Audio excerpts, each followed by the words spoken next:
नमस्कार, India voice देख रहे हैं आप और मैं हूं आपके साथ शिवम दुबे। बुलेटिन की करेंगे शुरुआत। आपको बता दें कि लोकसभा चुनाव 2024 के पहले चरण की नामांकन प्रक्रिया पूरी हो चुकी है। अब वीआईपी मूवमेंट का दौर भी शुरू हो चुका है। बीजेपी के स्टार प्रचारक सीएम योगी आज मुजफ्फरनगर के प्रबुद्ध जन सम्मेलन में शामिल हुए। इस दौरान वो कानून व्यवस्था और दंगों को लेकर पिछली सरकार पर जमकर निशाना साधे। मुजफ्फरनगर में सीएम योगी ने कहा कि अब कर्फ्यू नहीं, कांवड़ यात्रा के लिए जाना जाता है उत्तर प्रदेश। पहले की सरकार में कितना खतरनाक माहौल था, लोग डरते थे, लेकिन सही पार्टी में दिए आपके एक एक वोट ने तस्वीर बदल दी है।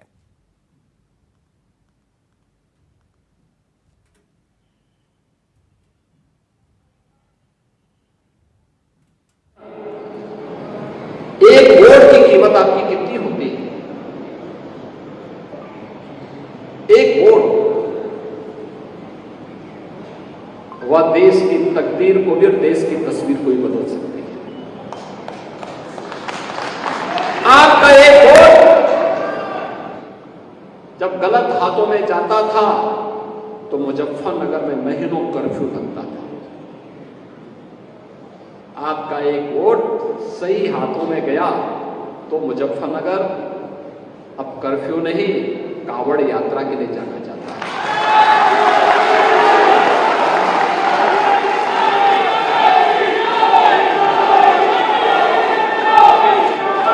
आपका एक वोट गलत हाथों में जाता था तो न केवल मुजफ्फरनगर बल्कि हमारा पश्चिमी उत्तर प्रदेश अराजकता की भट्टी में झोंक करके यहां की सुरक्षा को खतरे में डालती थी। कितना खतरनाक माहौल था, लोग चलने से डरते थे, आने से डरते थे। आपका एक वोट सही हाथों में गया, सही पार्टी के साथ गया तो अराजकता समाप्त हुई और आस्था को सम्मान मिला। आपने देखा होगा, मैं पिछले 15 दिनों से होली के कार्यक्रमों को प्रदेश भर में देख रहा था। होली का एक गाना चल रहा था और मैं वर्षों से सुनता रहा उस गाने को, होली खेले रघुबीरा अवध में होली खेले। लेकिन हमें दुख होता था हर वर्ष कि होली खेलने के लिए भगवान राम का आह्वान तो हो रहा है, लेकिन अयोध्या में अपनी जन्मभूमि पर राम है ही नहीं।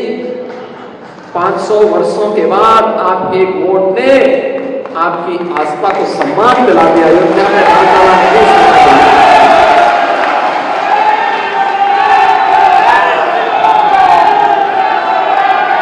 आपका वोट गलत हाथों में जब जाता था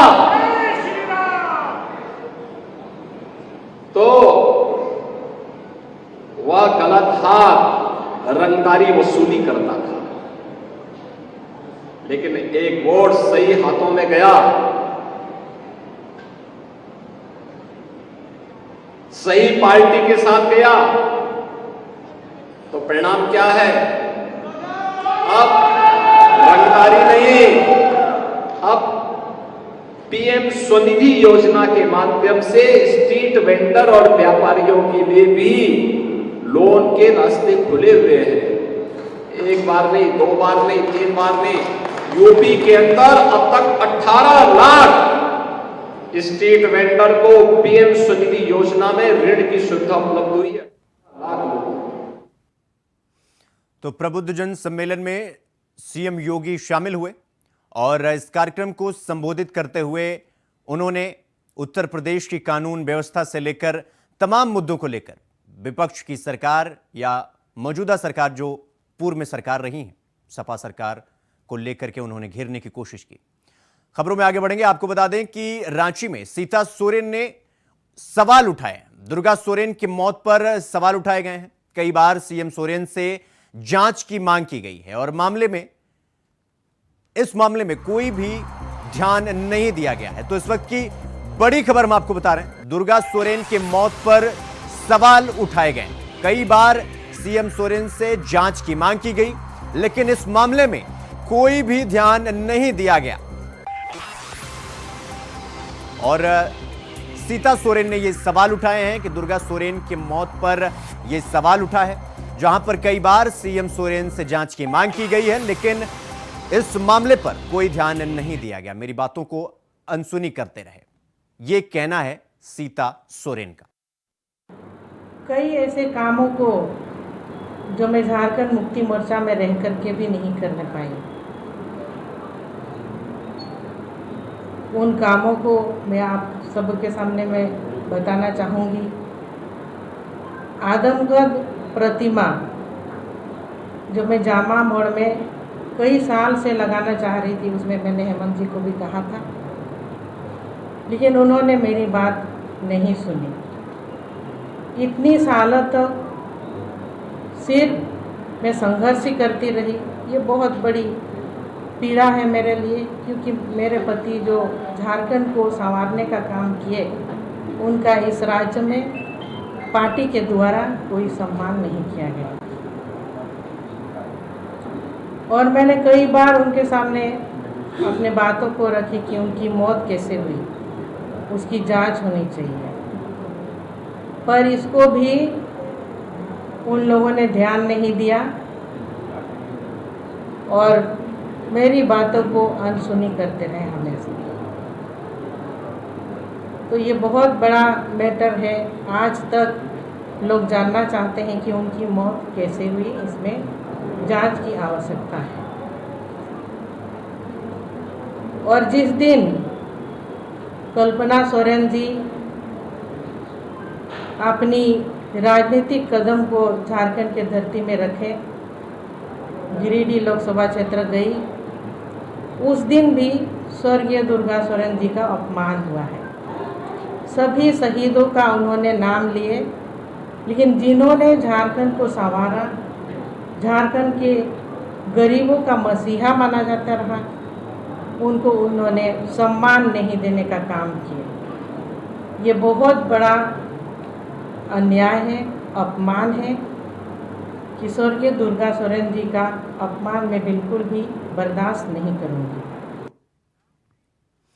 तो वहीं सीता सोरेन के बयान पर झारखंड मुक्ति मोर्चा के नेता राजेश मंडल का बयान सामने आया है। क्या कुछ कह रहे हैं राजेश मंडल, आइए आपको सुनवाते हैं। रांची आगमन पर हमारे झारखंड मुक्ति मोर्चा को छोड़कर बीजेपी में गई सीता सोरेन जी का जो बयान आज एयरपोर्ट से आया है कि हमने जिम्मेदारी उठाई है और झारखंड का 14 के 14 लोकसभा सीट भारतीय जनता पार्टी के खाते में जाएगा। बड़ा ही सुन करके दुख भी लगा और अंदर ही अंदर झारखंडियों की आत्मा को आज उन्होंने बड़ा दुख पहुंचाने का काम किया है। आदरणीय सीता सोरेन जी का ये कथन सरासर हास्यास्पद और उनके योग्यता के अनुरूप नहीं है। चलिए, जब उन्होंने झारखंड मुक्ति मोर्चा छोड़कर भारतीय जनता पार्टी ज्वाइन कर ही लिया है, तो आने वाले समय में भी उनकी कथनी कहाँ तक सत्य होगी, ये झारखंड की जनता बताएगी। तो इस खबर पर हमारे साथ हमारे सहयोगी अजय कुमार पांडे हमारे साथ फोन लाइन पर जुड़ गए हैं। अजय, सीता सोरेन ने ये जो आरोप लगाए हैं, ये जो सवाल उठाए हैं दुर्गा सोरेन की मौत पर, उसको लेकर के कई बार सीएम सोरेन से उन्होंने कहा कि हमने जांच की मांग भी की, लेकिन उनकी मांग को अनसुना कर दिया गया, ध्यान ही नहीं दिया गया। जी बिल्कुल, ये सीता सोरेन जी का जो बयान आया है बिल्कुल सीधा प्रहार है झारखंड मुक्ति मोर्चा पर, क्योंकि झारखंड मुक्ति मोर्चा में वो लगातार वहां रही हैं और वो शिबू सोरेन की एक बड़ी बहू हैं और उन प्रतिनिधित्व की है लेकर के। लेकिन जैसे ही वो झारखंड मुक्ति मोर्चा छोड़ने के बाद बीजेपी में शामिल होने के बाद जिस प्रकार से जेएमएम पर हमला बोला है, निश्चित रूप से एक बड़ा सवाल खड़ा कर रहा है। यानी उनकी झारखंड मुक्ति मोर्चा पर एक बड़ा सवाल है। उन्होंने ये भी बात कहा था कि उनके पति जो दुर्गा सोरेन है, उनकी मौत पर आज तक वो पर्दा ही डाला गया। एक बड़ा आरोप है। ये किसी न किसी तरह से झारखंड मुक्ति मोर्चा का इस बयान के बाद जो है, मुझे लगता है कि बहुत डैमेज कंट्रोल झारखंड मुक्ति मोर्चा के लिए होगा और इसके जवाब झारखंड मुक्ति मोर्चा को आने वाला समय भी देना पड़ेगा। जी अजय, सवाल ये है कि सीता सोरेन ने ये जो सवाल उठाए हैं दुर्गा सोरेन के मौत पर, उन्होंने ये कहा कि कई बार सीएम से शिकायत की गई। हालांकि उन्होंने कुछ समय पहले ये भी कहा था कि कुछ और राज हैं जो मैं बताऊंगी तो हो सकता है कि पार्टी ही पूरी तरीके से हिल जाए, इस तरीके की, यानी कहीं ना कहीं कुछ ना कुछ तो इस बात में सच्चाई है। और ये झारखंड मुक्ति मोर्चा के लिए कितना बड़ा बयान इसे देखा जा सकता है, या झारखंड मुक्ति मोर्चा के लिए ये नुकसान साबित हो सकता है ये पूरा बयान? लेकिन ये बात सही है कि दुर्गा सोरेन की जो उनकी जो हत्या हुई है, उनकी जो भी चीजें हुई हैं, इस पर लगभग 20 साल से अधिक हो गए हैं उनके ये घटना को लेकर। लेकिन आज तक जितनी भी सरकारें बनी, कई सरकारें बनी और सामने आई, लेकिन उसमें जो अभी तक परख है वो जो उनकी जिस प्रकार से उनकी हत्या की गई है, अभी तक वो परख सामने नहीं आई। ये बात बिल्कुल वाजिब सवाल है कि वो अपने पति के न्याय के लिए लगातार वो मांग की है, चाहे वो झारखंड मुक्ति मोर्चा के में वो विधायक के रूप में जो भी वर्तमान सरकार रहे उनसे भी किया, और उनके झारखंड मुक्ति मोर्चा की जब सरकार रही उस समय भी उन्होंने इस मांग को जारी रखी है।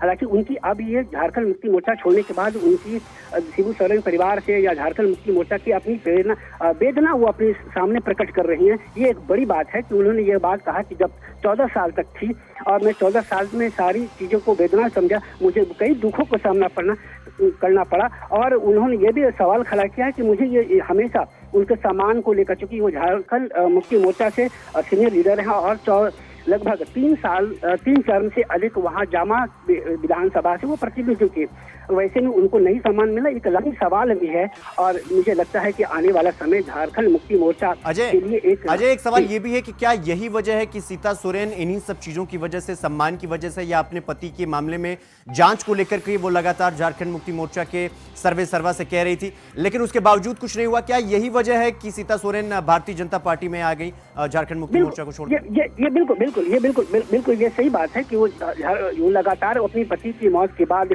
जो वो लगातार वो मांग करती रही हैं और सरकारें से न्याय की गुहार लगाती रही हैं, लेकिन अब तक वो जो हुआ, अब तक उनको न्याय नहीं मिल पाया। तो ये कहीं न कहीं वो झारखंड मुक्ति मोर्चा पर एक बड़ा सवाल है। और झारखंड आने वाला चुनाव में ये जिस प्रकार से एक के बाद एक परत वो अपनी झारखंड मुक्ति मोर्चा के खिलाफ वो आग जो उगल रही हैं, तो निश्चित रूप से झारखंड मुक्ति मोर्चा के लिए एक बड़ा ये शॉक हो सकता है। और लोकसभा में जिस बीजेपी को जिस प्रकार से वो प्रमोट करना चाह रही है, जिस प्रकार से वो आग उगल रही है, कल्पना सोरेन को लेकर के भी हमला उन्हें लगातार बोला है, तो निश्चित रूप से झारखंड मुक्ति मोर्चा के लिए इसके लिए जवाब देने के लिए तैयार रहना पड़ेगा। जी अजय, बहुत बहुत धन्यवाद आपका हमारे साथ ज्यादा जानकारी के साथ जुड़ने के लिए। तो दुर्गा सोरेन के मौत पर सवाल उठाया है उनकी पत्नी सीता सोरेन ने, और झारखंड मुक्ति मोर्चा के ऊपर यह एक बड़ा सवाल कह सकते हैं या एक बड़ा आरोप कह सकते हैं कि उन्होंने जांच की मांग की, लेकिन झारखंड मुक्ति मोर्चा के उनकी जो सरकार है उन्होंने नजरअंदाज कर दिया। तो मेरी बातों को अनसुनी करते रहे, यह कहना है सीता सोरेन का। तो खबरों में आगे बढ़ेंगे एक और बड़ी खबर के साथ। आपको बता दें कि रामपुर से 12 प्रत्याशियों का नामांकन रद्द कर दिया गया है और आजम खान के करीबी आसिम रजा का नामांकन रद्द हो गया है। मोहिबुल्लाह नदवी सपा के अधिकृत प्रत्याशी बने हैं और बीजेपी के घनश्याम सिंह लोधी ठोकेंगे ताल। रामपुर लोकसभा सीट पर 6 प्रत्याशियों का नामांकन सही माना गया। तो ये बड़ी खबर हम आपको बता रहे हैं, जहां पर मोहिबुल्लाह नदवी समाजवादी पार्टी के अधिकृत प्रत्याशी बने। देखिए, जैसे कि 7 पीसी रामपुर का जो लोकसभा का जो चुनाव है, उसी के दौरान जो नॉमिनेशन की प्रक्रिया चल रही थी, 27 तारीख जिसकी लास्ट डेट थी नॉमिनेशंस की, आज स्क्रूटनी का समय था 28 तारीख। उसी में हम लोगों के जो टोटल हम लोगों को जो अभ्यर्थी प्राप्त हुए थे वो 18 लोगों ने आवेदन किया था। उसमें 12 लोगों के पर्चे निरस्त हुए हैं और 6 लोगों के जो पर्चे हैं वो स्वीकार हुए हैं। किन किन लोगों के निरस्त हुए हैं? ये 12 लोगों की लिस्ट है पूरी। इसमें ज़्यादातर इंडिपेंडेंट हैं। इसमें सिफात अली खां, अशोक कुमार, जगत सिंह, अब्दुल कादर, प्रदीप कुमार गौतम, मोहम्मद आसिम राजा, गिरवर सिंह, मोइन खान, रियासत अली, फैज़ मोहम्मद खान, चंद्रपाल सिंह और अब्दुल सलाम। देखिए, जैसे कि 7 पीसी रामपुर का जो लोकसभा का जो चुनाव है उसी के दौरान जो नॉमिनेशन की प्रक्रिया चल रही थी, 27 तारीख जिसकी लास्ट डेट थी नॉमिनेशंस की, आज स्क्रूटनी का समय था 28 तारीख। उसी में हम लोगों के जो टोटल हम लोगों को जो अभ्यर्थी प्राप्त हुए थे वो 18 लोगों ने आवेदन किया था। उसमें 12 लोगों के पर्चे निरस्त हुए हैं और 6 लोगों के जो पर्चे हैं वो स्वीकार हुए हैं। किन किन लोगों के निरस्त हुए हैं? ये 12 लोगों की लिस्ट है पूरी। इसमें ज़्यादातर इंडिपेंडेंट हैं। इसमें सिफात अली खां, अशोक कुमार, जगत सिंह, अब्दुल कादर, प्रदीप कुमार गौतम, मोहम्मद आसिम राजा, गिरवर सिंह, मोइन खान, रियासत अली, फैज़ मोहम्मद खान, चंद्रपाल सिंह और अब्दुल सलाम। देखिए, जैसे कि 7 पीसी। तो इस खबर पर हमारे साथ हमारे सहयोगी सुरेश दिवाकर हमारे साथ जुड़ गए हैं। सुरेश, जिन 12 प्रत्याशियों का नामांकन रद्द किया गया है उसके पीछे की वजह क्या है और वो 12 प्रत्याशियों के नाम क्या है? देखिए, ज्यादातर जो है इंडिपेंडेंट जो निर्दलीय प्रत्याशी थे उनका नामांकन रद्द किया गया है। जो डॉक्यूमेंट्स थे उसमें कुछ ना कुछ कमी पाई गई जिसके कारण ये नामांकन उनका रद्द हुआ। सपा नेता आजम खान के जो बेहद करीबी बताए जा रहे हैं आसिम रजा, रामपुर से सपा के नगर अध्यक्ष भी हैं आसिम रजा, उनका भी पर्चा खारिज कर दिया गया है। तो कुल मिलाकर 12 लोगों का जो पर्चा था वो खारिज हुआ है। अब समाजवादी पार्टी से 2 लोगों ने नॉमिनेशन किया था। एक अखिलेश यादव ने चुनावी मैदान में एक कैंडिडेट को उतारा था, दूसरे को आजम खान ने चुनावी मैदान में उतारा था। तो आजम खान के जो प्रत्याशी थे आसिम रजा, उनका नामांकन पत्र खारिज हो गया है। अब समाजवादी पार्टी से जो मौलाना नदवी हैं वो समाजवादी पार्टी से रामपुर की सीट पर चुनाव लड़ेंगे। बहरहाल समाजवादी पार्टी पिछले उपचुनाव की बात करें तब भी हार चुकी है। भारतीय जनता पार्टी ने इस सीट पर कमल खिलाया था और अब फिर कमल खिलाने की बात भारतीय जनता पार्टी के बड़े बड़े दिग्गज नेता कर रहे हैं। कल नामांकन के लिए मुख्तार अब्बास नकवी सहित जो प्रभारी मंत्री है JPS राठौर वो भी रामपुर पहुंचे थे। उन्होंने भी जीत का दावा किया है कि इस बार फिर रामपुर की सीट पर कमल खिलेगा। दिवाकर, इन 12 प्रत्याशियों में ये जो नाम है आसिम रजा जिसका नामांकन खारिज हो गया, ये आजम खान के बहुत करीबी हैं और मतलब ये ताज्जुब की बात है कि आसिम रजा का नामांकन रद्द हो जाता है, मोहिबुल्लाह नदवी सपा के अधिकृत प्रत्याशी बन जाते हैं। बिल्कुल, देखिए आजम खान के बेहद करीबी हैं, उनका जो नामांकन खारिज हुआ है तो कहीं ना कहीं अब समाजवादी यानी कि कहा जाए आजमवादियों में कुछ विरोध भी देखने को मिल रहा है। सूत्रों की माने तो आसिम रजा मोहिबुल्लाह नदवी का विरोध करेंगे, जानकारी यह भी निकलकर सामने आ रही है। बहरहाल अब मोहिबुल्लाह नदवी रामपुर की सीट पर साइकिल चलाने की बात कर रहे हैं कि इस सीट को हम आसिम जीतेंगे। रजा का नामांकन रद्द होने के पीछे की वजह क्या है? मतलब किस वजह से नामांकन रद्द हो गया? देखिए, आसिम राजा की जो नामांकन पत्र रद्द होने की वजह है वो उनके डॉक्यूमेंट्स की कुछ कमी बताई गई थी। जिलाधिकारी से बात की गई थी। रामपुर जिलाधिकारी जोगिंदर जी ने बताया था कि उसमें कोई प्रोसीजर होता है, उन्हें नोटिस भी दिया गया, उसके बाद भी उन्होंने कुछ इसमें एक्शन नहीं लिया, जिसके बाद उनका नॉमिनेशन खारिज किया गया है। अब मोहिबुल्लाह समाजवादी पार्टी के पूर्ण रूप से यहाँ से प्रत्याशी माने जा रहे हैं। अब वही इस सीट पर ताल ठोकेंगे। भारतीय जनता पार्टी के प्रत्याशी घनश्याम सिंह लोधी को सामने से बिल्कुल टक्कर देखने को मिलेगी, या फिर साइकिल चलेगी या फिर कमल खिलेगा। बहरहाल जो बसपा के प्रत्याशी थे जिसान खान, बहन मायावती ने जिसान खान जो एक युवा नेता है उन्हें चुनावी मैदान में उतारा है। क्या जिसान खान अब दोनों में से किसको टक्कर देंगे, या फिर समाजवादी पार्टी जीतेगी या फिर साइकिल जीतेगी, ये तो आने वाला वक्त तय करेगा। फिलहाल इस वक्त की जो सबसे बड़ी खबर हम अपने दर्शकों को बता रहे हैं, 12 लोगों का नामांकन यहाँ रामपुर में खारिज किया गया है। समाजवादी पार्टी से जो मोहिबुल्लाह नदवी है उनका पर्चा एक्सेप्ट हुआ है। भारतीय जनता पार्टी के प्रत्याशी घनश्याम सिंह लोधी है, उनका पर्चा एक्सेप्ट हुआ है, और 2 निर्दलीय प्रत्याशी और हैं, उनका भी पर्चा एक्सेप्ट यहाँ कर लिया गया है। जी दिवाकर, बहुत बहुत धन्यवाद आपका हमारे साथ जुड़ने के लिए। तो खबरों में आगे बढ़ेंगे। आपको बता दें कि बिजनौर में पहले चरण में 19 अप्रैल को मतदान होना है, जिसको लेकर RLD प्रमुख जयंत चौधरी चांदपुर के हिंदू इंटर कॉलेज पहुंचे और चुनावी जनसभा को संबोधित किया और अपने प्रत्याशी चंदन चौहान और ओम कुमार के लिए जनता से वोट मांगे।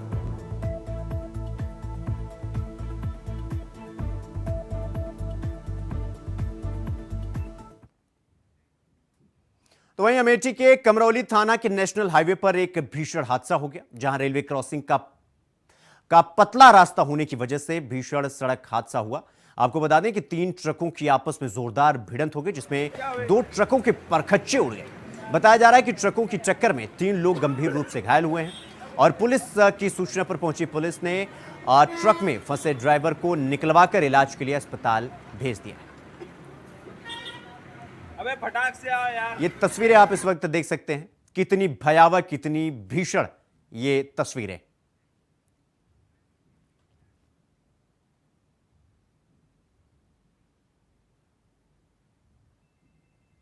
तो वहीं हमीरपुर के मेरापुर कैनाल के पश्चिमी नहर से मामला सामने आया है, जहां नहर का अधूरा काम होने की वजह से कई किसानों के खेत में पानी जा घुसा है। आपको बता दें कि गेहूं के खेत में भी पानी भरने से फसल सड़ने की आशंका जताई जा रही है। तो वहीं पिछले 2 साल में कई बार नहर फट चुकी है।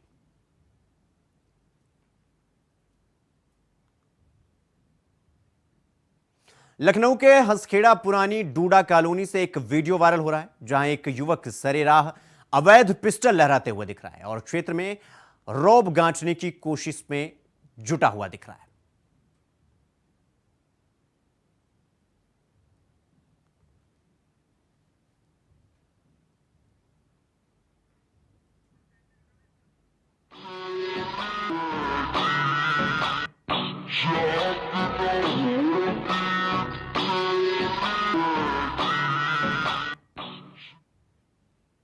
तो वहीं बागेश्वर धाम पीठाधीश्वर धीरेन्द्र कृष्ण शास्त्री वृंदावन पहुंचे, जहां उन्होंने सबसे पहले गोरेलाल कुंज में महाराज जी से मुलाकात की।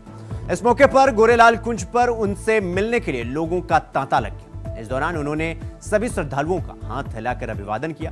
धीरेन्द्र शास्त्री ने कहा कि वृंदावन उनके लिए स्वर्ग से भी ज्यादा प्रिय है। साथ ही उन्होंने आसपास के इलाकों में मांस मदिरा की बिक्री के खिलाफ आवाज उठाई। आज जो है पावन तीर्थ श्री ठाकुर जी की लीला भूमि श्री धाम वृंदावन में सभी महापुरुषों के दर्शन करने को आए हैं और हमारे ब्रज के शिरमौर्य और संतों के शिरमौर्य पूज्य श्री गोरीलाल कुंज में पूज्य महाराज जी का आशीर्वाद लेने, मलुक पीठ वाले महाराज जी का आशीर्वाद लेने के लिए वो सभी महापुरुष पावन तीर्थ बागेश्वर धाम की बुंदेलखंड महाकुंभ में गए थे। वहाँ पर जो है खूब ब्रज का रस प्राप्त हुआ। वृंदावन आकर बहुत अच्छा लगा। होली महोत्सव यहाँ दिव्य और भव्य हुआ, उसके लिए बहुत बहुत शुभकामनाएं। बस ब्रज के आसपास के 20 किलोमीटर से अगर मदिरा विक्रय, मांस विक्रय बंद हो जाए तो वृंदावन स्वर्ग से प्यारा तो है ही है, हमको बहुत प्रसन्नता हो। तो वहीं रायबरेली के भदोकर थाना क्षेत्र के मुंशीगंज में एम्स प्रशासन की बड़ी लापरवाही सामने आई है, जहां स्ट्रेचर की जगह जमीन पर लेटाकर मरीज का इलाज किया जा रहा है, जिसका वीडियो तेजी से वायरल हो रहा है। तो वहीं ये वीडियो एम्स परिसर के इमरजेंसी वार्ड का बताया जा रहा है, जिसका लोकार्पण प्रधानमंत्री मोदी और सीएम योगी आदित्यनाथ ने किया था।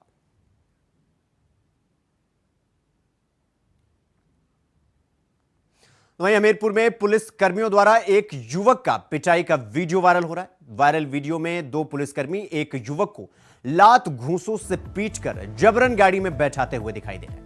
इस वायरल वीडियो पर पुलिस ने सोशल मीडिया सेल के माध्यम से जवाब देते हुए बताया कि युवक शराब के नशे में झगड़ा कर रहा था, जिसे मना करने के बाद भी नहीं माना तो पुलिसकर्मियों द्वारा बलपूर्वक युवक को गाड़ी में बैठाकर कोतवाली पुलिस को सुपुर्द किया गया।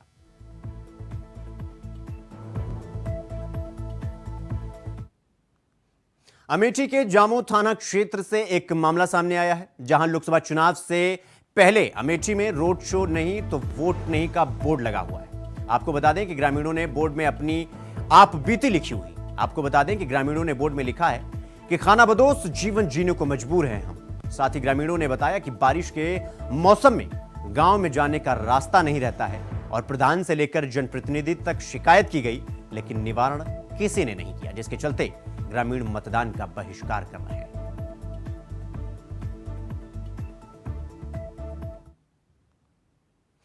समाजवादी पार्टी ने आगामी लोकसभा चुनाव में पहले चरण के लिए स्टार प्रचारकों की सूची जारी कर दी है। इसमें सपा प्रमुख अखिलेश यादव, शिवपाल यादव, जया बच्चन, डिंपल यादव, रामगोपाल यादव समेत 18 समाजवादी पार्टी के नेताओं का नाम शामिल है। इसके अलावा आजम खान को भी स्टार कैंपेनर की लिस्ट में शामिल किया गया है।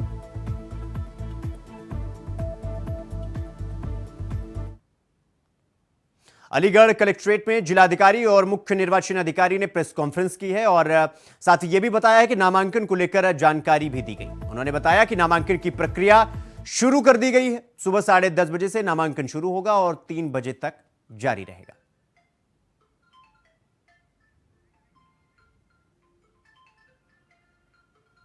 बुलेटिन में फिलहाल अभी के लिए बस इतना ही। देश दुनिया की तमाम खबरों को देखने के लिए देखते रहिए इंडिया वॉइस। नमस्कार।